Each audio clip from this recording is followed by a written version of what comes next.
મારા છોકરાને અખંડ અપાશે મારા ઘરમાં આવીને હુમલો કર્યો, મારા સાસુને જઈ દઈ ખરાબ ગાયરું બોલીને મારા છોકરાને અમારા ડેલીમાં પથ્થર ઘા કર્યો, ઘરમાં આવીને બધી નુકસાની કરી અને જેવી તેવી હાવ ખરાબ ગાયરું બોલીને અમારા છોકરાને બહુ જ માર્યો, ગાંજો પી ગયો હતો.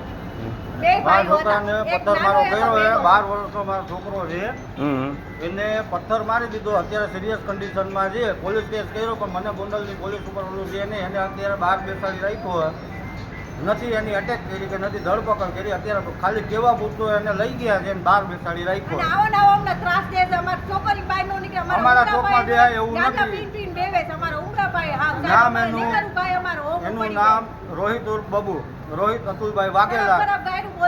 એક એનો નાનો ભાઈ છે બોલું, એનું આખું નામ મને નથી ખબર. બરાબર, બે ભાઈઓ થઈને મારા ઘર ઉપર પથ્થર મારો કર્યો, બહેરાઓ લેડીઝો હતી, પથ્થર મારો કર્યો છે અને મારા છોકરાને અત્યારે બહુ સારું લાગી ગયું છે. ગોંડલથી અમને રાજકોટ રિપેર કર્યા, સિરિયસ કન્ડિશન છે. આમાં પોલીસ મને ન્યાય આપે અને એ છોકરાને એવી સરભર કરો કે વાસની અંદરમાં સીન સપાટા અને ગાંજા પીન જે આવે છે એ બંધ થઈ જવું જોઈએ.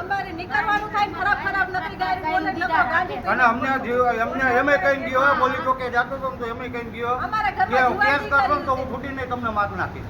અમને જીવનો જોખમ. આ બનાવ બન્યો ક્યાં? ગોંડલમાં, ગોંડલ વાલ્મીકી વાત. આમાં કાંઠે ઘરમાં આવી ધરપકડ બધું ધડબડાટી બોલાવી છે. ખુદ એની માય આરે હતી, એના આખું પરિવાર હતું.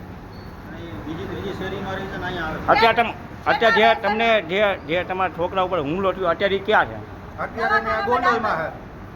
બરાબર છે ને, મારા છોકરાને અત્યારે રાજકોટ દાખલ કર્યો. મારો છોકરો ગોંડલમાં આજ નથી જાયલો, એને રાજકોટ પોલીસ અત્યારે કેવા પૂરતી ધરપકડ કરી લીધી પણ મને એવું જાણવા મળ્યું છે કે એને બહાર બેસાડી રાખ્યો છે. બરાબર છે, એને સારી એવી સુવિધા આપેલી છે.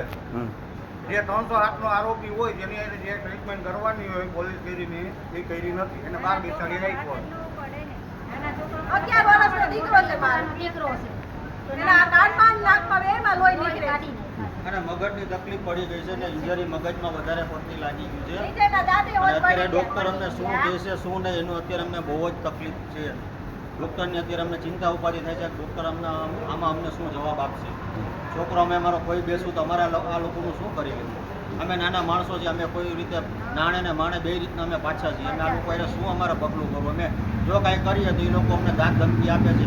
અત્યારે હું તો રાજકોટ રહું છું પણ મારો નાના ભાઈને એવી ધમકી આપી પોલીસ ચોકીની અંદર કે હું છૂટીને તમને બધાને ભોદા મારી દઈશ. હવે મારા નાના ભાઈને મારા આખા નાના ભાઈના પરિવારની સુરક્ષા હું કે આ લોકો છૂટીને કાલે છૂટી અને કાયમ માટે અવારનવાર આખો દિવસ અમારા ઘરના ઓટાની ઉપર જ બેઠા હોય છે. બધા ભીડ થઈને ત્યાં જ જમા થાય છે અને કાંઈ પણ ગાયરું બોલતા હોય ને ગાંજો પીને બેઠા હોય, પાછા દારૂ પીને અહીંયા બેહીને જ ગાયરું ખરાબ બોલે. ભાઈ અમારે એનો વિરોધ કરી તો મારવા દોડે ના ટોળું લઈને આવીને ઘરમાં હુમલો કરે. દાદાગીરી પિયોર અને બેન દીકરીઓ જાણતા નથી એની ઉપર ઘા કરી લે.